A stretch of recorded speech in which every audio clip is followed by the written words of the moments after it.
Good morning friends. आज जो topic हम लोग आज डिस्कस करने वाले हैं वो है बहुत ही इम्पोर्टेंट टॉपिक्स है। अभी के प्रदेश में जो है परिप्रेक्ष्य में हम लोग जो देखेंगे आज जो टॉपिक हम लोग वो हमारा है ट्यूमर मार्कर। ठीक है, ट्यूमर आप लोग को पता है क्या होता है ट्यूमर। ठीक है, तो हम लोग आज जो डिस्कस करने वाले वो हमारा है ट्यूमर मार्कर। ठीक है, ट्यूमर मार्कर सबसे पहले है क्या? ट्यूमर मार्कर क्या है? सबसे पहले आपको यह जानना है कि ट्यूमर मार्कर होता क्या है। ठीक है, तो ट्यूमर मार्कर क्या है? एक बायोमार्कर है। ठीक है, एक बायोमार्कर है जो कि हमें ब्लड में, सिक्रीशंस में, यूरिन में हमें जो है देखने को मिलते हैं। अब देखने को मिलेंगे जब उस पर्सन में या डिफरेंट टाइप्स ऑफ ट्यूमर्स हैं, कैंसर्स हैं, तो उस स्टेज में उस पेशेंट्स में जो है हमें वो ट्यूमर मार्कर हमारा इंक्रीज मिलेगा, एलिवेटेड मिलेगा। ठीक है, एक और एक से ज्यादा ट्यूमर भी आपको उसमें हो सकते हैं और हमें दिख सकते हैं। ठीक है, ये जो ट्यूमर मार्कर है ये डायरेक्टली जो है आपका ट्यूमर या फिर नॉन ट्यूमर सेल्स से जो है ये जो आपका है प्रोड्यूस होता है रिस्पॉन्स टू द ट्यूमर। ठीक है, तो अब हम लोग देखेंगे कि सबसे पहले इंट्रोडक्शन आप लोग जो मैंने आपको बताया है कि ट्यूमर मार्कर तो क्या है। Tumour marker is a substance present in or produced by tumour or by the tumour host in response to the tumour presence that can be used to differentiate the tumour from normal tissue. यानी tumour marker से हम लोग जो normal tissues है और अगर हमारा जो है ट्यूमर है उनको ये डिफरेंशिएट करने में हमें हेल्प करती है। ठीक है, उसके बाद tumour marker can also be found in the cells, tissue और बॉडी फ्लूइड्स। मैंने बताया ये कहां पाए जाएंगे? सेल्स में, बॉडी फ्लूइड्स में और टिश्यूज में हमें जो है ये पाए जाएंगे। डिफरेंट टाइप्स ऑफ जो है ट्यूमर मार्कर हमें देखने को मिलते हैं और इनको हम लोग दे कैन मेजर क्वालिटेटिवली और quantitatively by the immunological, chemical, molecular, biological method. हम लोग इनको मॉलिक्यूलर बेस पे, बायोलॉजिकल और केमिकल अलग अलग प्रकार के अलग अलग इम्यूनोलॉजिकल मेथड, अलग अलग मेथड से हम इनको जो है क्वालिटेटिवली और क्वांटिटेटिवली दोनों मेथड से हम इनको जो है आइडेंटिफाई कर डिटरमाइन हम लोग इसको कर सकते हैं। ठीक है, उसके बाद सबसे इंपॉर्टेंट जानना है कि clinical application of the tumour marker.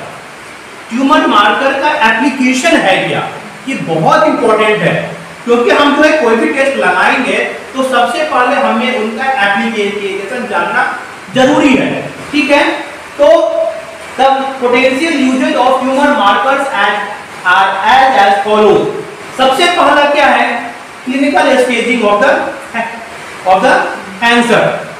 Tumour marker का सबसे पहला एप्लीकेशन क्या, सबसे इंपॉर्टेंट एप्लीकेशन क्या है कि जो कैंसर पेशेंट को हो गया उसका स्टेजिंग क्या है, क्या किस स्टेज में ये जो है कैंसर हमें दिख रहा है। ठीक है, तो सबसे पहला हम लोग इसके लिए हम लोग ट्यूमर मार्कर लगाते हैं। दूसरा है डिफरेंशियल डायग्नोसिस इन सिम्प्टोमेटिक पेशेंट। उस पेशेंट में जो हमें सिम्टम लग रहा है लेकिन डिफरेंशियल डायग्नोसिस करने के लिए इसको ये भी हो सकता है या फिर ट्यूमर हो भी सकता है, ट्यूमर नहीं भी हो सकता है, लेकिन जो सिम्टम्स हैं वो एक दूसरे डिजीज में दोनों का कॉमन होता है, तो उसमें डिफरेंशियल डायग्नोसिस करने के लिए हम लोग जो है ट्यूमर मार्कर हम लोग यूज करते हैं। थर्ड है screening in the general population. अगर मान ले एक हमारा जनरल पॉपुलेशन है 1500 लोगों को, वहां पे स्क्रीनिंग करने के लिए कि इन सभी में किसमें ट्यूमर मार्कर के बेस पे हम जो है कैंसर को स्क्रीनिंग करेंगे कि इनको कैंसर हो सकता है या नहीं हो सकता है। ठीक है, तो स्क्रीनिंग किया जाएगा। फिर एस्टिमेटिंग ट्यूमर वॉल्यूम भी आप लोग इसे एस्टिमेट कर सकते हैं। नेक्स्ट है prognostic indicator for the disease progression. Tumour marker से डिजीज का प्रोग्नोसिस हम लोग देख सकते हैं कि अगर हमें कैंसर पता लग गया और हमने उसका ट्रीटमेंट स्टार्ट कर दिया। ठीक है, ट्रीटमेंट स्टार्ट करने के बाद जो है ट्रीटमेंट कितना हमारा सक्सेस हो रहा है उसके लिए भी हम लोग जो है इसको ट्यूमर मार्कर लगाते हैं। अगर ट्यूमर मार्कर का वैल्यू हमारा डिक्रीज हो रहा है, इसका अर्थ है कि ट्रीटमेंट जो भी थेरेपी हम दे रहे हैं वो हमारा सक्सेस है। नेक्स्ट है evaluating is success of treatment, right? Detecting the recurrence of cancer. अगर कोई कैंसर जो है रिकरेंस हो रहा है तो उसको भी हम जो है डिटेक्ट करने के लिए हम उसको यूज कर सकते हैं। Monitoring response to the therapy, कोई थेरेपी हम लोग दे रहे हैं उसका वहां पे भी हम लोग उसको मॉनिटर करेंगे कि थेरेपी का क्या रिस्पांस आ रहा है। And determining direction for immunotherapy, इसके लिए जो इम्यूनोथेरेपी का जो डायरेक्शन है उसको भी हम लोग इससे ट्यूमर मार्कर से हम लोग डिटरमाइन कर सकते हैं। तो ये सारे जो है इसके एप्लीकेशंस हैं जिसके लिए हम लोग जो ट्यूमर मार्कर लगाएंगे। अब क्या होता है कि ट्यूमर मार्कर जो है डिफरेंट टाइप्स के ट्यूमर मार्कर हो सकते हैं। लाइक एंजाइम हो सकता है, प्रोटीन्स हो सकते हैं, कार्बोहाइड्रेट्स हो सकते हैं, हार्मोन्स हो सकते हैं। डिफरेंट टाइप्स ऑफ जो ट्यूमर मार्कर हमारा हो सकता है, ठीक है। तो आज हम लोग सबसे पहले जो डिस्कस करेंगे वो है enzyme as a tumour marker, ठीक है। हमने बताया कि वो एंजाइमेटिक एंजाइम भी हो सकता है, हार्मोन्स भी हो सकते हैं, कार्बोहाइड्रेट हो सकते हैं, प्रोटीन्स भी हो सकता है। तो हम लोग आज जो सबसे पहले हम लोग देखेंगे वो है हमारा enzymes as a tumour marker. आपको मालूम है कि enzymes are present in much higher concentration inside than the outside of the cell. Enzyme हमारा है जो सेल के इनसाइड इनर साइड में ज्यादा हमें देखने को मिलते हैं, बदलते हैं आपका आउट साइड में, ठीक है। Enzymes are release into the cell systemic circulation as a result of tumour necrosis. जब ट्यूमर नेक्रोसिस हो जाता है उस समय एंजाइम हमारा जो है सेल सिस्टेमिक सर्कुलेशन में रिलीज होता है, ठीक है। Increased enzyme levels are also observed in the blockage of the pancreatic or the biliary duct and also in the renal insufficiency। यानी जब एंजाइम लेवल जो है हमारा कब बढ़ जाएगा, ठीक है, कब बढ़ेगा? also observed in the blockage of the pancreatic cells, जब हमारा पैंक्रियाज में जो है कहीं पे ब्लॉकेज आ गई है, ठीक है, पैंक्रियाज में किसी जगह पे ब्लॉकेज आ गई है, उससे भी हमारा एंजाइम लेवल हमारा इंक्रीज हो जाएगा।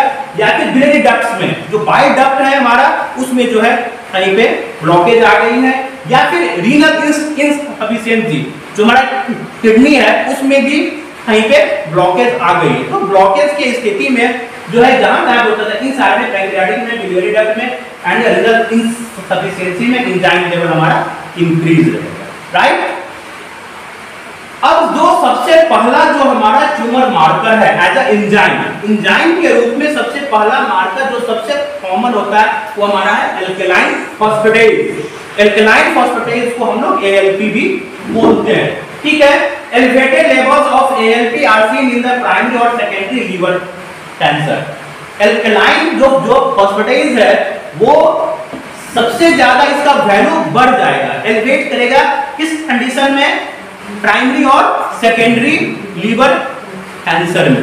लीवर के जो कैंसर होगा उसमें हमारा ALP लेवल बहुत ज्यादा बढ़ जाता है, 50 टाइम टू 100 टाइम्स तक इसका वैल्यू क्या होता है? इंक्रीज हो जाता है।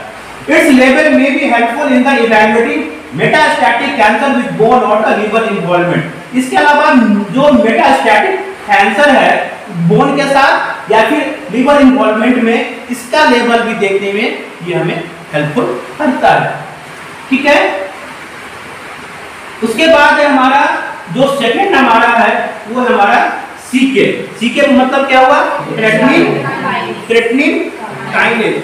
आप लोगों को मालूम है कि ये एक प्रकार का आइसो एंजाइम है ना, और इसके 3 फॉर्म्स होते हैं, CK1, CK2 और CK3। तो जो हमारा इसको शॉर्ट में CK बोल दो, तो CK1 iso enzyme of CK is present in the brain, process gland, gastrointestinal tract, lung, bladder, uterus and the placenta. यानी CK1 एंजाइम जो है कहां प्रेजेंट होगा? ब्रेन में होगा, प्रोस्टेट ग्लैंड में होगा, गैस्ट्रोइंटेस्टाइनल ट्रैक्ट में होगा, लंग्स में है, ब्लैडर में है, यूट्रस में है और आपका प्लेसेंटा में है, ठीक है। अब इसका वैल्यू जो है हमें जो इसका इंक्रीज जो है कब होगा, ठीक है। Elevated value of CK1 have been observed in the prostate and a small cell carcinoma of the lung। ठीक है।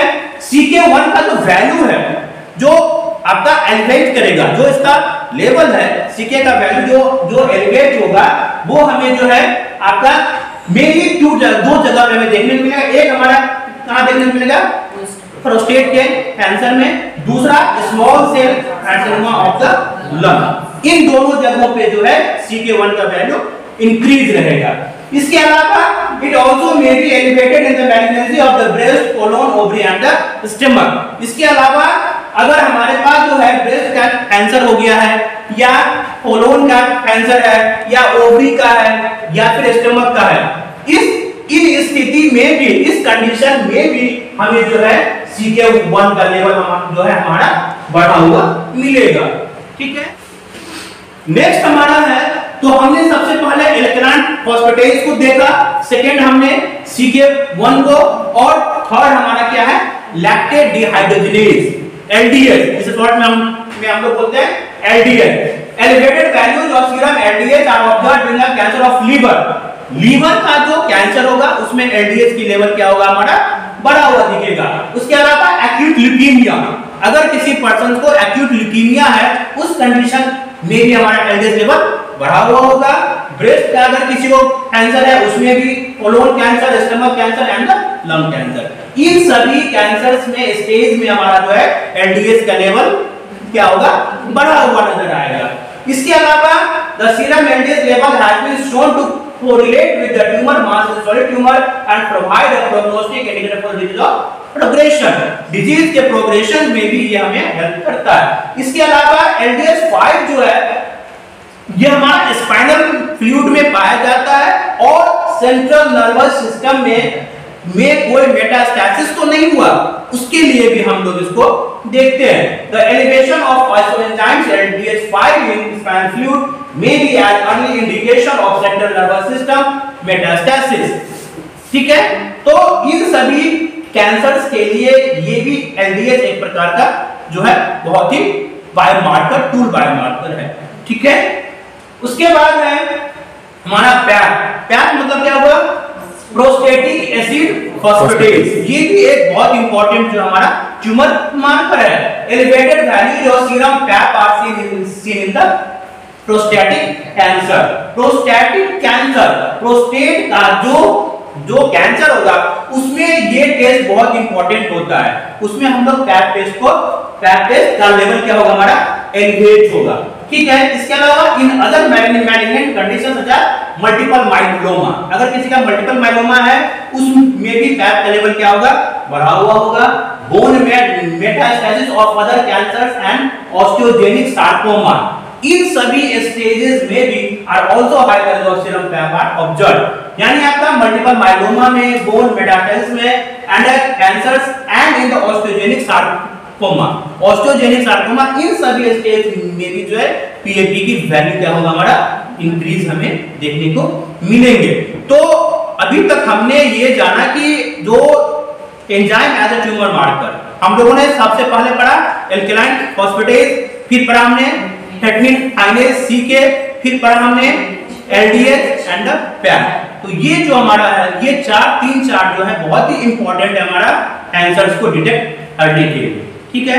नेक्स्ट टॉपिक जो है, हम लोग नेक्स्ट जो टॉपिक्स हैं हम लोग फिर नेक्स्ट अपने जो है नेक्स्ट अगले लेक्चर्स में हम लोग जो है एज हार्मोन्स के बारे में या कार्बोहाइड्रेट के बारे में हम लोग नेक्स्ट लेक्चर में हम लोग इसको डिस्कस करेंगे।